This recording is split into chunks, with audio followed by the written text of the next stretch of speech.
Aimable auditeur de Radio Jena, c'est un plaisir de vous retrouver dans cette émission pour parler des thématiques consacrées aux enfants, aux adolescents et aux jeunes.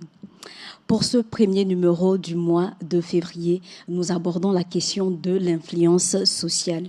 Car depuis que les réseaux sociaux connaissent un succès fou, on voit émerger des créateurs de contenu qui proposent des contenus de lifestyle, mais aussi des influenceurs sociaux plus communément appelés des activistes. Désormais, le net, les plateformes sociales sont leur champ d'intervention. Ils commentent, ils font des publications, font des partages, des vlogs sur leurs actions humanitaires, organisent des activités, des événements. En résumé, ils font tout comme les influenceurs classiques. À ce stade, est-ce qu'on doit toujours les considérer comme des activistes sociaux? Est-ce que leur action crée un réel impact ou c'est juste par effet de mode ou par suivisme? Nous en débattons dans cette émission avec une invitée qui n'est pas étrangère à ce plateau, Merveille Djarkas, à qui je souhaite la cordiale bienvenue. Merci beaucoup, Méchac. Bonjour à tous et à toutes. J'espère que vous allez bien. Effectivement, une thématique très importante, surtout à l'heure du digital. Je me ferai bien évidemment un plaisir de répondre à tes questions, Méchac, et aux interrogations des internautes. Ravie. Ravie. Alors, je rappelle aux auditeurs que tu es activiste, tu es membre d'une organisation de jeunes, tu es coordinatrice, c'est ça? Chargée de coordination. Ancienne. Ancienne. Bon. Ah, le mandat a été renouvelé. Le mandat a été renouvelé. Ok, d'accord. Alors, vu que tu portes la casquette d'activiste, dis-moi, c'est quoi l'activisme pour toi? En quoi ça consiste? Simplement, pour moi, l'activisme, c'est juste provoquer un changement social, dans le positif, bien sûr. Très simplement. D'accord. Alors, dis-moi, puisqu'on parle de l'influence sociale, quelle appréciation est-ce que tu fais des activités numériques des acteurs sociaux sur le digital? Bon, je dirais que je suis assez mitigée parce qu'il y a ceux qui font bien et à ceux qui font moins bien, pour ne pas dire mal. Les influences sur le net, il y en a beaucoup. De ceux qui inspirent à ceux qui te motivent à te remettre au sport, à apprendre de nouvelles langues, etc. On en vient également à ceux et celles-là qui ne portent pas toujours un message positif, qui incitent à la haine, qui incitent au racisme, à diverses formes de violence. Raison pour laquelle je disais justement que mon avis était assez mitigé sur la question.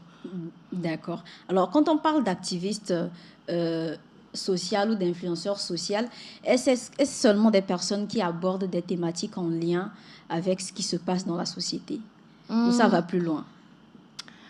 Je dirais qu'être un web activiste serait beaucoup plus complexe que de parler de ce qu'il y a dans la société.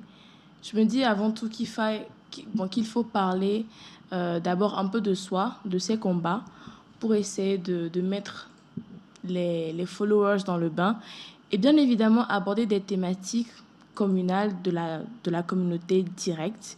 Maintenant, avant de penser à une externalisation avec justement tout ce qui est autre, tout ce qui est hors contexte ou alors hors du pays.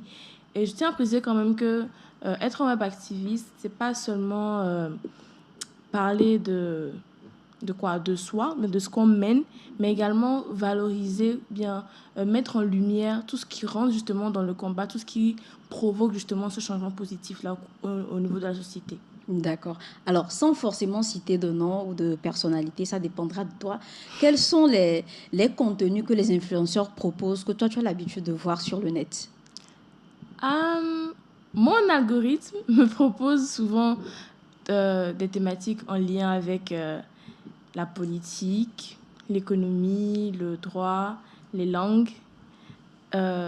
Actuellement, dans mon TikTok, Twitter, partout, c'est Donald Trump en ligne de mire sur tous mes réseaux. ICE, les déportations, le changement climatique, Gaza, le cessez-le-feu. Bref, c'est un peu ça. Mais ça, c'est pour moi. Je me dis que quand je vais prendre le téléphone de quelqu'un, l'ordinateur de quelqu'un, ça va plus être un contenu tourné vers les sciences, les STEM. D'autres personnes, c'est les jeux vidéo, le sport. Ça dépend de l'algorithme de chacun. Mais pour ma part, en tout cas, politique, économie, droit et communication. Alors, d'après l'algorithme, si l'algorithme te propose des contenus, c'est que tu as l'habitude peut-être de faire des recherches sur des personnes qui abordent un certain nombre de thématiques. Alors, les personnes que tu suis d'habitude ou sur lesquelles tu fais des recherches, quels sont le type de contenu qu'elles proposent en rapport avec leur activisme social? Les, euh, les web activistes que je suis, la plupart de ces personnes-là ont des contenus qui sont beaucoup plus tournés sur la promotion de la femme, de la jeune fille, la lutte contre les VBG, le sport ou la santé mentale. Si je veux citer par exemple Madame Elisabeth Apampa, que je suis beaucoup, Madame Victoire Haïvi, dans le domaine de la communication, dans des STEM, Madame Samira Amadou, Lawson, Dorcas, que je suis également sur TikTok, qui parle de tout ce qui est viol, etc. Toi-même d'ailleurs. Bref, il y a quand même une panoplie de gens que je suis. Et je pense que leurs thématiques ont justement influencé mes recherches, influencent justement mon algorithme. Et ça, c'est sur le plan national. Sur le plan national. Oui, d'accord. Alors, est-ce que tu penses que aujourd'hui, il y a deux catégories. J'ai fait un petit constat. Il y a deux types de créateurs ou d'influenceurs sociaux. Il y en a ceux qui font des activités, c'est-à-dire leur action sur le numérique est une continuité de ce qu'ils font sur le terrain. Et il y en a carrément qui peut-être n'ont jamais entamé ou ne songent pas à faire des actions sur le terrain, mais qui se concentrent uniquement sur le numérique. Est-ce que cette personne a une légitimité? D'abord, qu'est-ce que tu en penses? Donc, deux catégories de personnes. Oui. Celles qui font un travail sur le terrain et qui rapportent sur leur réseau. Et ceux qui n'ont pas encore commencé, mais qui font quand même un travail sur les réseaux. Qu'est-ce que j'en pense? Je me dis que quand même chacun a sa particularité. C'est peut-être pas évident pour tout le monde de se tenir devant une communauté, de parler de violence ou alors d'intervenir, entre guillemets. C'était plus facile pour eux de rester dans leur salon, dans leur chambre et de quand même conscientiser sur les réseaux. Je pense que chacun là a sa raison d'être là parce que si, par exemple, une activité est menée et que les personnes sur le terrain n'ont pas forcément le clic là de poster sur leur réseau, au moins si quelqu'un qui n'a pas forcément travaillé directement est là, il peut toutefois prendre des photos, partager, republier et tout. Quand même, il y a un travail de conscientisation qui est là. Il y a un message quand même qui est porté. Et même quelqu'un très très loin dans un autre pays peut toutefois lire. Et si on ne sait pas qu'il n'était pas là, on se dit quand même que le message, il est passé. Donc bon, je pense que chacun a sa raison d'être là quand même dans la chaîne de diffusion de l'information. Alors, est-ce que tu penses que ces personnes sont vraiment suivies? Est-ce qu'elles arrivent à vraiment créer de l'impact? Ça dépend. Ça dépend. Je vais prendre le cas des créateurs de contenu sur TikTok, par exemple. Il y en a, on va voir, qui ont des centaines de milliers d'abonnés, d'autres qui ont des centaines de millions d'abonnés. Il y a la polémique, là, surtout au niveau de ces pseudo-activistes-là qui vont sur le terrain, justement, dans des zones vraiment précaires, prennent des photos et voilà. Il y avait eu une problématique autour d'un influenceur italien qui avait levé des fonds pour un hôpital, des fonds qui n'ont jamais été versés. Mais sur les réseaux, on le voyait dans l'hôpital en train de dire grâce à vos fonds, on a payé ceci, on a payé ceci, continuez, le lien de la cliente est dans la description, voilà, continuez. Je pense que là, par contre, il y a quand même une sorte de désinformation, une sorte de publicité négative qui est là. Ils prennent l'activisme pour faire comme une sorte de source de revenus, mais ça ne profite à personne finalement. Je pense quand même qu'il faille se pencher sur cet aspect-là des choses, ce qui fait que c'est un peu... Un peu quoi? C'est un peu délicat. Un peu délicat. C'est un peu délicat, je dirais. Tout le monde n'est pas forcément un bon activiste, si on peut utiliser le terme là comme ça, ou tout le monde n'est pas vraiment un activiste. Tout le monde n'a pas forcément cette vision quand même d'activiste humaniste là. Et bon, voilà. Est-ce qu'il y a des critères ou des conditions pour être un bon activiste? Des critères, peut-être que oui, au fond. Quand on est activiste, on ne peut pas se permettre de se moquer de la douleur des gens ou alors de rentabiliser la douleur là, des gens, mais de rentabiliser la notoriété là qu'on a. Ce qui revient justement à ta question de la question précédente. Quand on a une certaine notoriété sur les réseaux, on peut se permettre quand même. Il y a des gens qui se permettent de se dire je suis activiste, je suis humaniste, je fais des œuvres comme ça, comme ça, comme ça, comme ça. Or, ce n'est pas du tout le cas, comme le cas de cet Italien-là. Comme ceux-là avec peut-être peu d'abonnés, toutefois qu'ils font un travail remarquable sur le terrain. Il n'y a peut-être pas un critère, mais moi je me dis, en âme et conscience, d'abord l'activisme, c'est vouloir apporter un changement dans la société, dans la communauté. Donc c'est de se dire, de prendre sur soi que quoi qu'il advienne, c'est servir le juste, être la voix des sans-voix. Puis bon, c'est ma perception. Tant qu'on n'a pas cette conviction-là en nous-mêmes, c'est cette révolte intérieure-là qu'on a de faire bouger les lignes, je me dis qu'on est juste figurant. Juste figurant.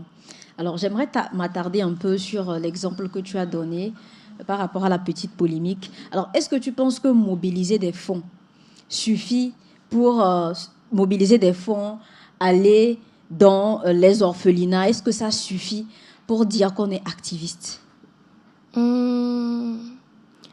Mobiliser des fonds, d'abord. Lancer des cagnottes. Et tout. Lever des fonds. Non. Je me dis que ça rentre beaucoup plus dans tout ce qui est humanitaire. Donc, humaniste du coup. On peut toutefois être activiste environnemental, par exemple, et dire que voilà, on va lever des fonds pour payer des brouettes ou alors des râteaux pour essayer de rendre la ville un peu propre. Voilà, il y a telle zone qui est vraiment pas bien. C'est pas bien pour la santé ni pour les riverains. Donc, mener une action, c'est de l'activisme quand même. Mais je ne vois en tout cas personnellement, pour moi, il n'y a pas de mal à lever des fonds. Tant que ça va vers les personnes qui sont justement la cible de ces fonds-là. Si, par exemple, on se décide à lever une cagnotte pour les enfants atteints de détresse respiratoire ou alors qui ont une maladie en particulier, qu'on va sur les réseaux, on dit je suis activiste, vraiment je veux changer un truc pour ces enfants-là, et qu'on détourne l'argent à des fins personnelles, il faut se poser des questions sur la nature de l'activisme, bien la nature même de cette personne. Donc, en tout cas, je ne vois pas de mal à lever des fonds tant que c'est vraiment pour le bien. Et aujourd'hui, il y a beaucoup de personnes qui se lancent dans ça, qui sont sur les réseaux sociaux, qui créent des comptes, qui parfois commencent de manière bénévole à faire des actions auprès des orphelinats surtout, et après demandent à ce qu'on les accompagne, vont auprès des ONG. Tu avais parlé entre-temps des abonnés, des personnes qui ont de fortes communautés et tout. Et parlons toujours d'impact réel. Est-ce que c'est parce que ces influenceurs sociaux ont plusieurs abonnés qu'ils arrivent vraiment à toucher, à sensibiliser? Si on met à l'écart le fait qu'ils mobilisent les fonds, parce que ce n'est pas eux tous qui mobilisent des fonds. Effectivement, ce n'est pas eux tous qui mobilisent des fonds. Mais moi, je me dis quand même que ces personnes-là, avec ces fortes communautés, ont atteint ce niveau-là parce que leurs contenus ont plu à des gens qui se sont abonnés, qui ont commencé par liker, partager leurs vidéos. Donc déjà, ça veut dire que le contenu qui est créé plaît à certaines personnes qui justement partagent, là, qui font cette communication-là autour d'eux. Et moi, je me dis que c'est quand même un effet boule de neige parce que si moi j'ai, par exemple, 100 000 abonnés et que je partage justement sur une situation donnée dans un pays X ou Y, mes 100 000 abonnés là, peut-être qu'il va y avoir 50 000 qui vont liker, 40 000 qui vont partager, d'autres qui vont aimer, commenter, partager, republier. Quand même, il y a l'information qui passe. Donc, en partant sur la base qu'ils se sont abonnés parce qu'ils ont aimé, mais parce qu'ils aiment le contenu qui est proposé, je me dis quand même que ils vont essayer à leur échelle également de partager le message là pour justement ramener des gens vers les causes qu'eux-mêmes ils défendent de manière indirecte ou directe. Justement, est-ce que ce n'est pas là le piège, le fait de se référer aux insights, notamment au partage, au like, pour dire ou évaluer son impact en tant qu'influenceur social? C'est une question très pertinente. Mes questions sont toujours pertinentes. For sure. For sure. Tes questions sont toujours pertinentes, effectivement. Je pense qu'il faut vraiment se pencher sur la question parce que c'est vrai, en fait. Qu'est-ce qui dit que parce que 1000 personnes ont liké, 200 000 ont partagé, j'ai vraiment touché la cible. Je pense que c'est peut-être là l'importance également de combiner terrain et réseau. Se dire quand même que ce qui est fait sur le terrain touche des personnes à l'instant présent et que le fait de le partager également touche d'autres personnes ailleurs ou alors par d'autres canaux. Je pense que c'est vraiment une question très, très, très pertinente, je n'en doute pas. Mais pour moi, en tout cas, ça me fait juste revenir au fait qu'il faut allier le terrain et les réseaux. Le terrain pour pouvoir toucher vraiment, avoir des indicateurs clés pour savoir que voilà, on a touché tel nombre de personnes, dont tel nombre de filles, tel nombre de jeunes garçons, de personnes en situation de handicap, etc. Et maintenant, sur les réseaux, il y a quand même des statistiques qui sont données. Vous avez eu plus 0,5% de présence en ligne, plus tel nombre d'abonnés et tout, et tout, et tout. Les deux touchent, mais quand même, pour avoir un impact, on peut que se fier aux chiffres qui nous sont proposés par justement ces réseaux-là qui font des évaluations. Mais terrain plus réseau, ça donne quand même un impact beaucoup plus global, selon moi. Alors, dis-moi, aujourd'hui, beaucoup de personnes savent qu'à travers le numérique, surtout les plateformes sociales, elles ont la possibilité d'avoir la visibilité et de rentabiliser cette visibilité. Donc, il y en a qui deviennent influenceurs sociaux parce qu'ils savent qu'ils peuvent profiter de l'empathie des gens pour la vulnérabilité des autres. Je pense que ça revient au cas de mon Italien, là, qui a justement joué de sa notoriété pour recueillir des fonds et partir en vacances à Hawaï. Mais bon, effectivement, il y a ceux qui jouent de leur notoriété là pour faire passer des messages ou alors pour juste impacter positivement.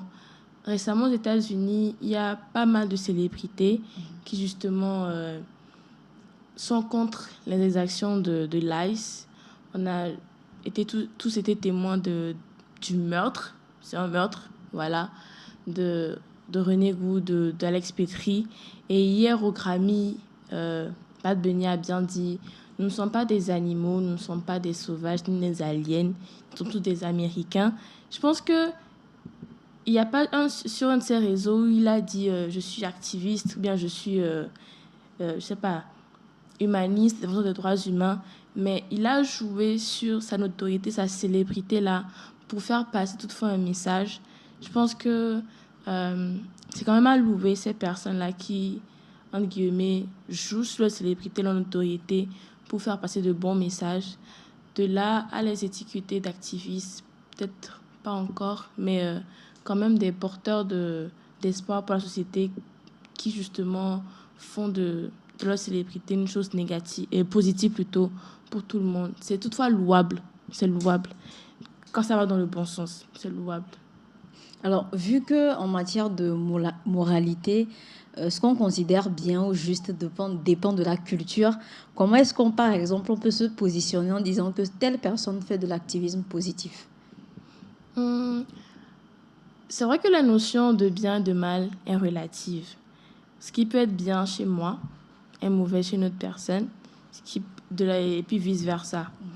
Mais je vais partir sur une question de conscience et de raison. La Bible a dit: ne fais pas à autrui ce que tu n'aimerais pas qu'on te fasse.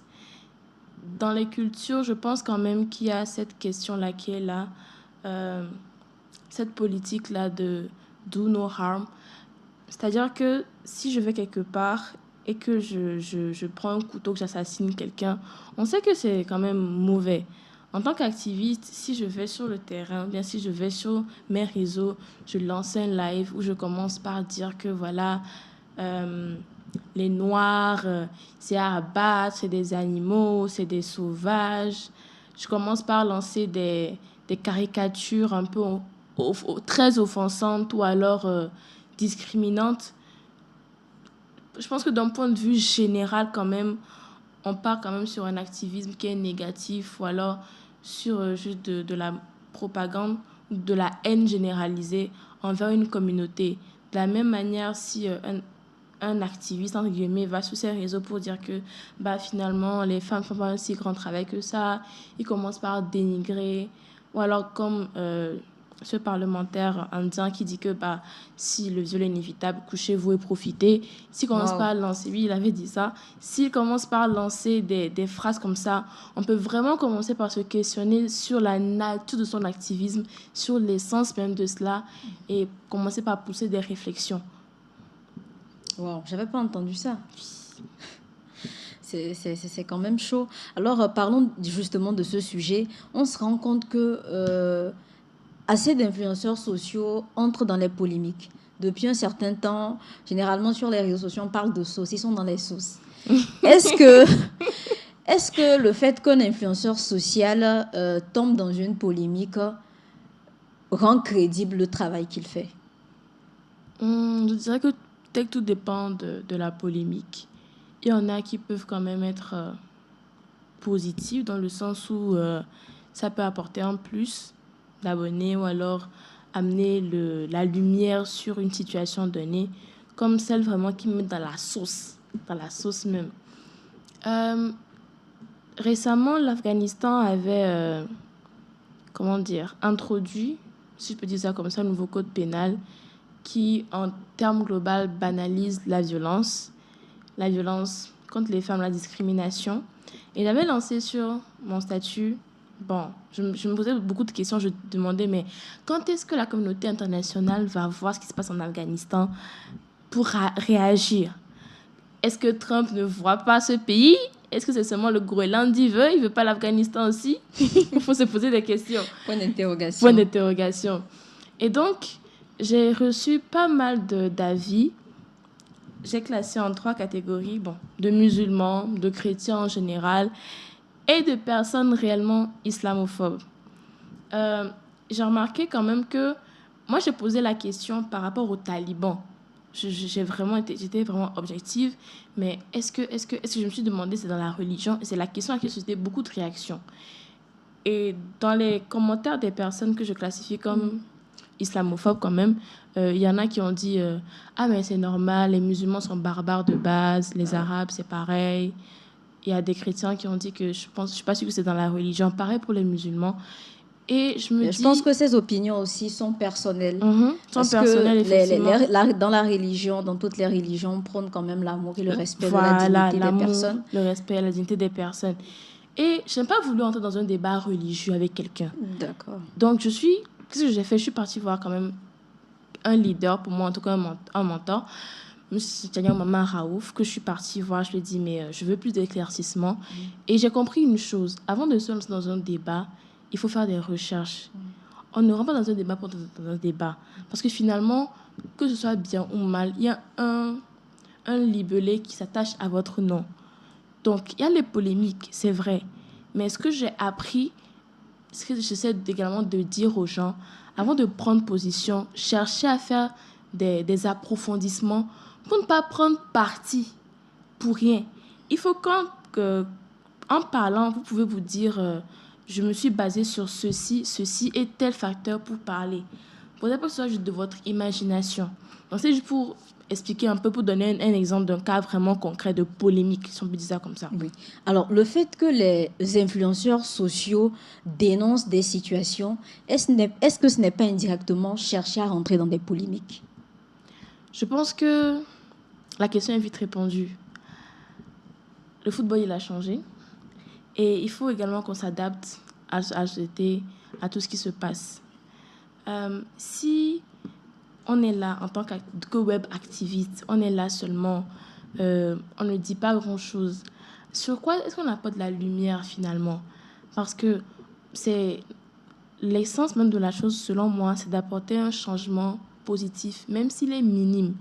Ce qui veut dire qu'il y a un problème qui est là, qu'on a identifié et qu'on veut le régler.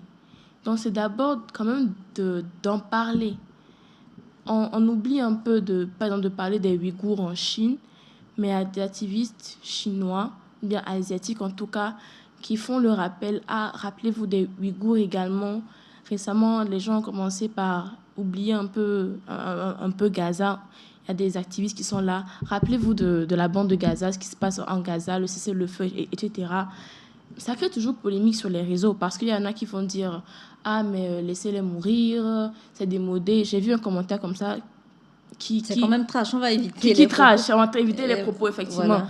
Mais je pense quand même qu'il faille apporter la lumière sur une thématique. La polémique, bon, entre guillemets, qu'on veut ou pas, on va l'avoir. Tout le monde n'est pas forcément d'accord, tout le monde n'est pas forcément contre un point donné. Quelle que soit la thématique, il y aura toujours des pour et des contre, ou alors peut-être qu'ils seront des gens qui seront au milieu. Donc, c'est aussi ça, web activiste, se préparer à recevoir quand même une vague d'appréciation, comme une vague peut-être d'incompréhension, bien de haine. Alors, en dehors des polémiques, il y a des influenceurs sociaux, à l'instar des influenceurs classiques, qui préparent et organisent des buzz. Est-ce qu'on doit prendre ces activistes au sérieux ou considérer que c'est juste par effet de mode qui se sont lancés dans l'humanitaire? Il faudrait chercher à savoir, à comprendre alors la définition de leur buzz. Quand on me parle de buzz, genre, il a payé quelqu'un pour dire un truc de mauvais sur lui, pour promouvoir, dans la musique, son album, etc., ce genre de choses. On va s'attarder sur les influenceurs sociaux, les oui, activistes. oui. Bon, c'est pour essayer de... Voilà. Maintenant, quand un activiste, il y a comme un influenceur social, bien des influenceurs sociaux, lance des buzz, je me dis, peut-être que c'est justement pour apporter de l'attention sur eux, peut-être pour essayer d'amener le regard des gens sur eux. Moi, je me dis que c'est ça l'esprit d'un buzz, en fait. Essayer que les gens parlent, en fait, que ça jase, pour que ça puisse apporter une attention spéciale sur la personne. Et comme je l'avais dit... Mais est-ce qu'un activiste doit chercher? Est-ce que l'essence de l'activiste, ce n'est pas la recherche de l'impact? Est-ce que l'activiste doit chercher plus d'abonnés que de rechercher à provoquer l'impact dans sa communauté? Je pense que les deux peuvent aller de pair, dans le sens où si on provoque... s'il a plus d'abonnés, comme je l'avais dit, c'est les chiffres qui parlent. Si il ou elle a plus d'abonnés et que ça peut faire effet boule de neige pour que l'information passe, c'est très bien. Il y en a qui ont une forte communauté sur les réseaux et qui ont des activités. Et c'est les gens là sur les réseaux qui se mobilisent pour venir accompagner, pour venir justement participer aux activités. C'est aussi bien. Il faut savoir concilier les choses, pas toujours chercher à opposer. Et moi, je me dis que si sur 100 000 personnes quand même, il y a même 1000, même 10 000 qui arrivent à se mobiliser pour une activité d'un influenceur social, c'est également un impact qui est créé. Ça continue dans la lignée de l'action, bien de l'activisme en question. Alors, parlons toujours de polémique et de buzz. Il y a une certaine catégorie d'influenceurs sociaux qui s'attardent à relever les problèmes dont souffrent des minorités. Des minorités, que ce soit en termes de chiffres, de pourcentage culturel, ethnique et tout. Et parfois, on a l'impression que c'est relever juste la goutte d'eau dans la mer. On a l'impression qu'ils en font de trop. Tu en dis quoi? Moi, je me dis qu'il ne faut pas chercher, comment dire, à décrédibiliser le travail des gens. Par exemple, quand je parle des Ouïghours, une minorité musulmane en Chine, très peu en parlent. Je ne vois pas à quel moment on pourrait dire qu'ils en font trop. Parce qu'à un moment donné, une population majoritaire peut rapidement passer à une population minoritaire. Est-ce que ceux-là qui disaient avant que vous en faites trop pourraient encore dire qu'ils en font trop si on met le focus sur eux? Je ne pense pas. Et là est vraiment la question. Les les natifs américains, les autochtones même de ces pays-là. Les Amérindiens, voilà. Très peu d'influenceurs parlent de ces personnes-là. On dit souvent que l'Amérique est une terre volée, etc., etc. Mais très peu de personnes parlent de les Maoris, par exemple, en Australie et tout. Très peu également de personnes parlent de cette minorité de personnes. Mais toutefois, je ne trouve pas que c'est trop de dire que voilà, il y a la terre de ces personnes-là qui est ravagée par des sociétés pétrolières. Il y a ces personnes-là qui sont menacées par le changement climatique. C'est jamais trop, au fait. Il faut toujours parler, il faut toujours défendre. Ça, c'est vraiment mon point de vue. Il faut toujours parler, il faut toujours défendre. On se rend compte que parfois, certains activistes ou influenceurs attendent qu'il y ait polémique avant d'aborder peut-être un sujet qui existait, une problématique qui existait depuis longtemps. Qu'est-ce qu'on doit dire? Qu'est-ce qu'on doit en penser? Est-ce que c'est la bonne tenue à avoir? Un activiste qui attend toujours qu'il y ait peut-être une polémique avant de réagir. De réagir, même si ça fait partie de sa ligne éditoriale, si on peut le dire comme ça. Moi, je pense que tout est question d'information, bien de communication. Si réellement cette personne-là a dans son cœur, ou bien a vraiment dans ses pensées tout ce qui touche au combat qu'il mène, régulièrement, même ces réseaux vont lui rappeler qu'il s'est passé ceci, il s'est passé cela. L'algorithme. Avant d'en venir au nouveau code pénal de l'Afghanistan, pourquoi moi je l'ai eu? Parce que je suis beaucoup cette actualité-là, ce genre de questions. Quand ils avaient ramené l'âge de mariage à 12 ans, après quand ils l'ont encore ramené à 9 ans, etc., etc. C'est une continuité. L'algorithme a continué à me le proposer jusqu'à me montrer qu'ils ont justement adopté un nouveau code pénal qui banalise tout ça. Je me dis que si on se revendique comme web activiste dans une thématique donnée, tout le temps dans ton téléphone, sur tes réseaux en tout cas, tu auras toujours le visu sur tout ce qui touche à la tête de ce que tu défends. Il y a ce côté-là aussi. Il peut arriver que voilà, on soit diversifié et que c'est pas évident de toujours avoir les mêmes informations qui reviennent. Mais quand même, si on parle de la base, là, justement, que ce combat-là tient vraiment à cœur, même tous les jours, on aura ça en tête. Qu'est-ce qui se passe? Qu'est-ce qui se passe actuellement dans le monde? Dans tel pays? Qu'est-ce qui ne va pas? Etc., etc. Voilà. D'accord. Alors, on remarque aussi qu'il arrive parfois que des activistes, des influenceurs qui ont commencé à travers des dénonciations ou à aborder des problématiques sociales switch vers le lifestyle, ou commencent peut-être à côtoyer, à fréquenter, à participer à des événements qui n'ont rien à voir avec leur action sociale. Est-ce qu'il faut toujours prendre au sérieux ces activistes? Est-ce qu'on doit considérer que c'était par suivisme ou effet de mode qu'ils l'ont fait? Moi, je pense que si un jour je me dis j'arrête de poster des contenus pour tout ce qui est activisme et tout, et que je deviens blogueur ou bien blogueuse et que je parle des nouvelles sorties de mode, je ne sais pas, bon, effet de mode ou pas, tout le monde reste justement avec sa propre conscience et la raison derrière ses actions. Et je pense que c'est pas tout le temps, mais toutes les fois volontaire. Dans certains pays, dans certaines régions par exemple, où les activistes sont parfois menacés, ça devient quand même un peu, entre guillemets, vital de switcher vers autre chose pour se préserver avant tout. Une méthode de survie? Méthode de survie. Moi, je prends ça comme ça. Parce que dans des pays comme l'Iran, par exemple, où des jeunes femmes protestent sans le voile, ou alors se baladent sans le voile, c'est une forme d'activisme également. À partir du moment où elles vont vraiment commencer par être menacées, recevoir des menaces de mort ou alors des attentats à leur encontre, il est possible, totalement possible, que ces femmes-là peut-être cherchent à moins se faire voir sur les réseaux, à commencer par distancer, ou alors distancer leur sortie, etc. C'est un mode de survie. Je me dis ça comme ça. Maintenant, si c'est pas un mode de survie, bah bon, chacun... Et que c'est volontaire. Que c'est volontaire. Je me dis que chacun fait ce qu'il veut finalement. Si c'est dans ça que il ou elle se plaît, que bien lui fasse.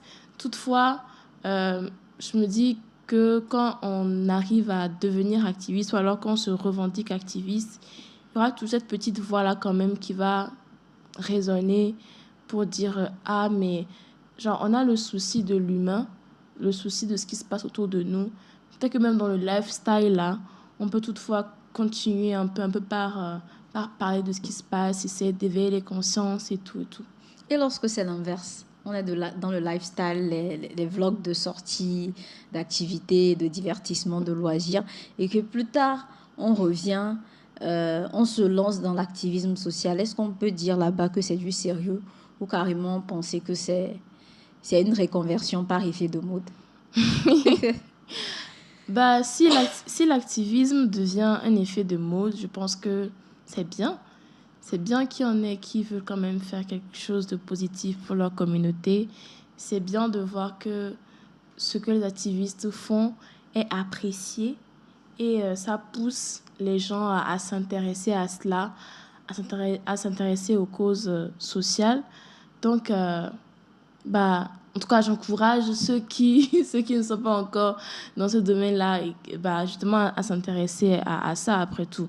Parce que si on part d'un mode de vie d'être dépensier, non soucieux de ce qui se passe autour de nous, et qu'on devient par après altruiste et vraiment engagé, je pense que c'est quand même un milestone à célébrer, peut-être à encourager, pourquoi pas.